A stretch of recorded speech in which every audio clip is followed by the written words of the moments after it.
Hello बच्चों।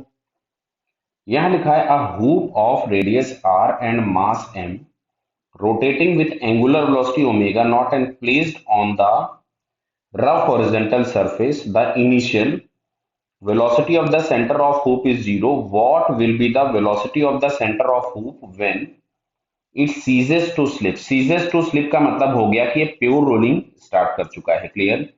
तो चलिए इसके लिए मैं एक छोटा सा पहले आपको डायग्राम बना के समझाता हूँ। यहाँ कहीं पे मान लीजिए हम लोगों ने ये बना दिया हुप। हुप मतलब एक ये रिंग होता है, रिंग को हम हुप भी बोलते हैं। क्लियर? ये यहाँ पे हम लोगों के पास इसका सेंटर इस तरीके से सरफेस पे रखा हुआ है ये, और यहाँ कहीं पे ये इनिशियली ओमेगा नॉट वेलोसिटी से रोटेट कर रहा है। तो मैं अगर यहाँ कहीं पे कोई भी एक पॉइंट ले लेता हूँ इसी सरफेस पे, तो अगर हम देखेंगे तो mg नीचे लग रहा होगा, नॉर्मल रिएक्शन यहाँ से ऊपर होगा, और ये जो बॉटम मोस्ट पॉइंट है बैकवर्ड डायरेक्शन में स्लिप होगा, तो फ्रिक्शन जो भी लगेगा वो आगे लगेगा। ये just after placing the diagram है। क्लियर?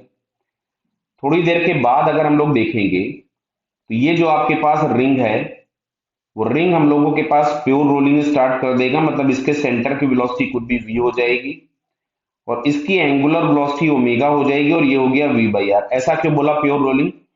भाई जब तक प्योर रोलिंग स्टार्ट नहीं होगी तब तक स्लिपिंग बंद नहीं होगी, मतलब स्लिपिंग तब तक होती रहेगी जब तक प्योर रोलिंग ना हो जाए। तो अब अगर हम देखें तो इस पॉइंट को अगर हम कुछ भी ए ले लें, तो इस ए पॉइंट के अबाउट नेट टॉर्क जीरो है सिस्टम का, तो ए पॉइंट के अबाउट एंगुलर मोमेंटम कंजर्व रहेगा। तो किसी भी ऑब्जेक्ट का जो एंगुलर मोमेंटम हम लोग लिखते थे वो हम लोग ऐसा लिखते थे LCM plus M into R cross V, जहां पे एलसीएम हम लोगों के पास होता है angular momentum about centre of mass, और ये M into R cross V वाला जो होता है वो उसके ट्रांसलेशनल मोशन की वजह से होता है। तो इनिशियल अगर हम लोग देखेंगे तो इनिशियल एंगुलर मोमेंटम के नाम पे केवल और केवल मिलेगा आपको आई ओमेगा नॉट, और रिंग दिया था तो रिंग का मोमेंट ऑफ इनर्शिया हो गया एम आर स्क्वायर। अच्छा, फाइनल एंगुलर मोमेंटम देखेंगे तो मिलेगा I omega plus M V R, because इसकी जो वेलोसिटी है उसका जो लाइन है उस पे इस ए पॉइंट से अगर हम परपेंडिकुलर डिस्टेंस देखेंगे तो वो परपेंडिकुलर डिस्टेंस आर के बराबर होगा। मतलब ये जो सेकंड वाला टर्म है M into R cross B जो लिखा है, इसका स्केलर फॉर्म जब हम लोग लिखते हैं तो हम लोग लिखते हैं एम इंटू वेलोसिटी का मैग्नीट्यूड इंटू वेलोसिटी की जो भी लाइन है उस पे रोटेशन एक्सिस जो हमने लिए उससे परपेंडिकुलर डिस्टेंस। क्लियर? तो यहां से अब आई के नाम पे तो हम लोगों के पास हो गया M R square, pure rolling है तो omega is equal to V by R, plus यहां से हम लोगों के पास आ गया एम वी आर।